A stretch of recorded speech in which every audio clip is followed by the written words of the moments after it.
You're 73. You walk into your kitchen and feel the weight of things you don't even see. Not the old table, not the stack of unpaid bills. Something deeper.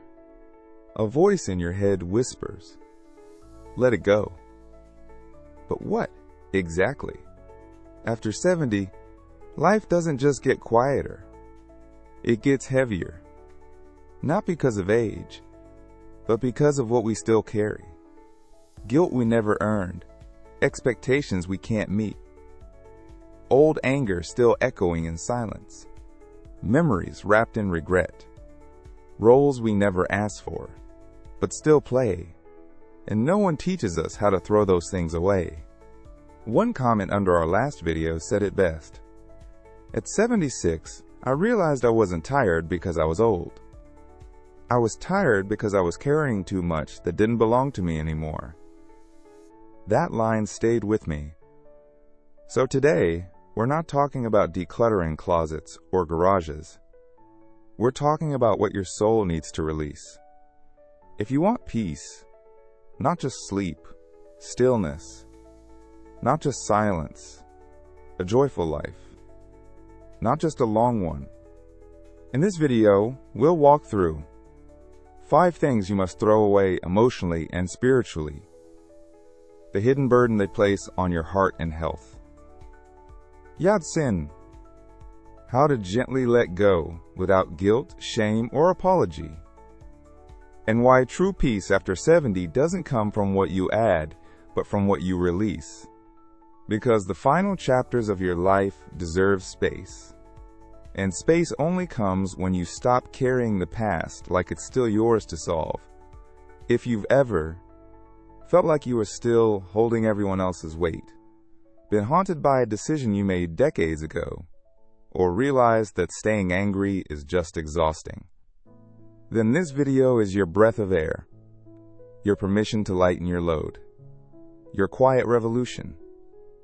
Peace doesn't come from fixing life. It comes from freeing yourself from what you were never meant to hold. Let's begin. Throw away the need to be understood by everyone. Harold is 75.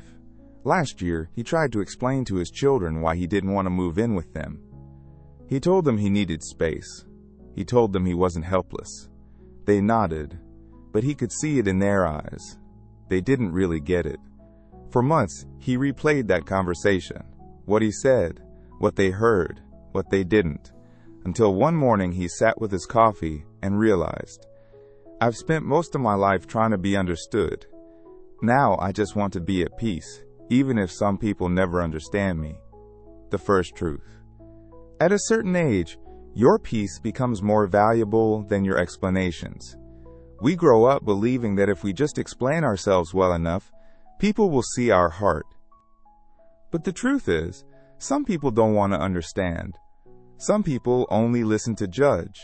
Some don't have the capacity. And some are too busy living in their own storm to hear yours. And every time you try to fix the misunderstanding, you reopen a wound that never needed healing, only closure. What this feels like. You explain your boundaries and feel guilty afterward. You try to reconnect with someone and feel emptier than before. You sense people misjudge your silence, your decisions, your needs, and it hurts. You spend days rehearsing what you should have said. But here's the freedom. You don't owe anyone your peace in exchange for their approval. What you can do. Let silence speak for you. If someone doesn't want to understand, no words will ever be enough. Save your energy for those who truly listen. One heart-to-heart is worth more than a dozen dead-end talks. Say this quietly to yourself. I don't need to be understood to be whole. I just need to understand myself and honor what I need. At 78, I stopped explaining why I like to be alone. I don't hate people. I just love my peace. And that's enough. Deeper truth. You don't need everyone to understand you. You just need to stop believing that their confusion means something about you. Throw away the shame that was never yours to begin with. Maria is 74. She still remembers her father's voice when she dropped a glass as a child. Can't you do anything right? She remembers how she apologized for things she didn't do, how she blamed herself when her marriage failed, how she kept quiet in moments she should have spoken, because shame had taught her to shrink. And now, decades later, she still flinches at her own needs. But slowly, she's beginning to understand. Some of the shame we carry isn't even ours. It was handed to us by others who were broken themselves. The second truth: you don't have to keep carrying what someone else dropped into your hands. Shame is sticky. It doesn't always come from something you did. It often comes from what others projected onto you. A parent who made you feel like a burden. A partner who blamed you for their failures. A society that said, you should have done more, been more, looked better, aged differently. And if you carry it long enough, you start thinking it belongs to you. What this feels like: you say, I'm sorry, even when you did nothing wrong. You downplay your needs because someone once made you feel selfish. You feel like you're not enough, but don't know where that feeling even started. You replay mistakes from 40 years ago as if they happened yesterday. But here's the thing: mistakes are moments. Shame turns them into identity, and you can break that chain, even now. What you can do: write down 3 things you felt ashamed of for years. Ask, whose voice does this really belong to? Say this aloud: I am not the mistake. I am the one who survived it. Release shame through truth, not perfection. You don't have to forgive everything, but you can stop letting it define your worth. I've carried guilt from my childhood my whole life. At 80, I finally realized I was never the one who needed to apologize. Deeper truth: you don't owe shame a home. You owe yourself freedom. Throw away the urge to keep fixing broken people. James is 77. He spent his life fixing broken doors, broken cars, broken hearts. Especially the people in his life who never asked for help, but always took it. His daughter's chaos, his brother's bitterness, his late wife's silent pain. For years, he carried them all, until his own heart literally gave out. Lying in a hospital bed, he finally saw the truth. I gave everything I had to people who never asked me to, and never gave anything back.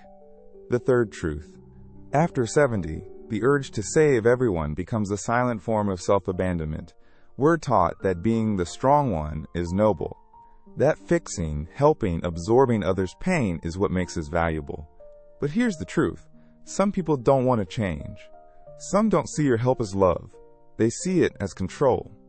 And some will keep taking from you until there's nothing left to give. Especially if you never learn to say, that's not mine to fix. What this feels like. You feel guilty when someone struggles, even when you did nothing wrong. You jump into others' drama, hoping to create peace, but only feel drained. You keep relationships alive out of fear they'll fall apart without you. You confuse exhaustion with compassion, but real love respects boundaries, and real peace begins where rescuing ends. What you can do: say this out loud: I'm not responsible for other people's growth, healing, or happiness. Ask, am I helping or enabling? Helping equals empowering. Enabling equals exhausting. Create space without apology. You don't have to slam doors. Just stop opening the same one over and over, hoping for a different person on the other side. Real voice. From a comment: I wasted years trying to rescue people who never wanted to be saved. Peace came when I stopped and realized it was never my job to carry them. Deeper truth. Fixing others won't heal you. Letting go of what's not yours will. Have you ever worn yourself out trying to keep someone else together? Have you ever sacrificed your peace in the name of loyalty? Type #3inches in the comments if you've ever felt this. Or just whisper it to yourself: I'm allowed to stop carrying what isn't mine.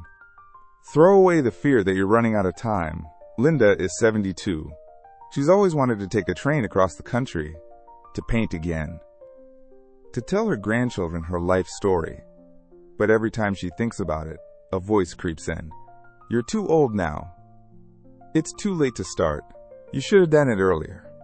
So she puts the brush away, closes the travel site, keeps the stories inside, until one morning she realizes, maybe the real thief isn't time. It's the fear that I don't have enough of it to matter anymore. The fourth truth. Fear of too late is the most subtle way we rob ourselves of joy, even when we still have life to live. After 70, the world slows down, and so do we. But that doesn't mean we're done. It doesn't mean everything meaningful had to happen already. And it definitely doesn't mean that the best has passed. That's just fear, wearing the mask of logic. What this feels like. You think about trying something and then talk yourself out of it. You compare yourself to your younger self and always come up short. You feel pressured to make everything count, which only creates more stress. You hold your breath, waiting for some magical peace that never comes. But life isn't a countdown. It's a series of nows, and it's never too late to enjoy the one you're in. What you can do: stop measuring your life by milestones. Start measuring it by presence, joy, and honesty. Pick one thing you've always wanted to do, and take one small step this week. Not for productivity, for soul. Say this daily: I'm not too old. I'm just ready now. I'm 79 and just started writing my memoir. I used to think I had to do something grand. Now I know living is enough of a story. Deeper truth. It's not about how much time you have left. It's about how free you are to live it. Throw away the idea that peace has to be earned. Robert is 74. He wakes up early, makes breakfast, keeps the house clean, pays his bills on time. He stays productive because he feels he has to, even when he's tired. Even when his body asks for stillness. Why? Because somewhere along the way, he learned that peace has to be earned. By effort, by usefulness, by not being a burden. But deep down, he's starting to feel it. I've given so much, done so much. When do I get to just be? The fifth truth. Peace is not a reward. It's your right, and you don't have to perform to deserve it. So many people reach their 70s and still carry the voice that says, don't be lazy. You're not doing enough. Rest only if you've earned it. But rest is not laziness. Silence is not failure. And being still doesn't mean you've stopped living. It means you've started honoring life. What this feels like. You feel guilty when you do nothing. You over-explain your rest or relaxation. You feel a need to prove your value. Even in retirement. You wonder why peace feels just out of reach, even when everything is done. But peace is not a finish line. It's a choice, made moment by moment. What you can do. Ask yourself honestly, what would I do today if I didn't have to prove anything? Give yourself permission to sit, reflect, stare out the window, and call that enough. Say this aloud. I am allowed to rest. I don't need a reason to feel calm. I don't owe the world anything more than who I am. For 40 years, I worked nonstop.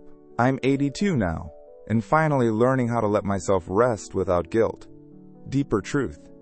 You don't have to hustle for your worth. You already are enough, and peace is yours to claim. You're not too late. You're right on time. Let go and begin again. Elaine is 76. She didn't declutter her house. She decluttered her heart. She let go of needing to be understood, of guilt she didn't deserve, of people she couldn't fix, of the clock that told her it was too late, and of the voice that said she had to keep earning her peace. Now, her world is quieter, not emptier. Her smile is softer, not weaker. And for the first time in decades, she feels light. Let's pause and remember the 5 things we threw away. The need to be understood by everyone. The shame that was never really ours. The urge to keep fixing people who never asked. The fear that it's too late to live fully. The belief that peace must be earned. Each of them was a chain. Each of them a hidden weight. And each time you let one go, you gave yourself something back. Freedom, dignity, room to breathe. Because peace after 70 isn't found in the perfect home, the perfect routine, or the perfect legacy. It's found in the space you finally give yourself to be. To rest without guilt, to feel without shame, to choose what matters and let the rest fade. What you can do starting today. Take one breath and imagine your life without the need to explain anything. Look at one item, one thought, one burden, and say, "Not mine anymore." Sit in a chair. Watch the light shift, and know, that's enough. You're not behind. You're not late. You're right on time. For you. Have you let go of something heavy recently? A memory? A role? A false belief? Leave a comment. Even just #5 inches if one of these truths helped you feel lighter. And if you want more videos like this, honest, quiet, powerful, about what really matters after 60, right finger, subscribe to Speech Balloon Longevity Talks Herb. We don't just talk about aging. Mafra Kushta, we talk about what it means to live free.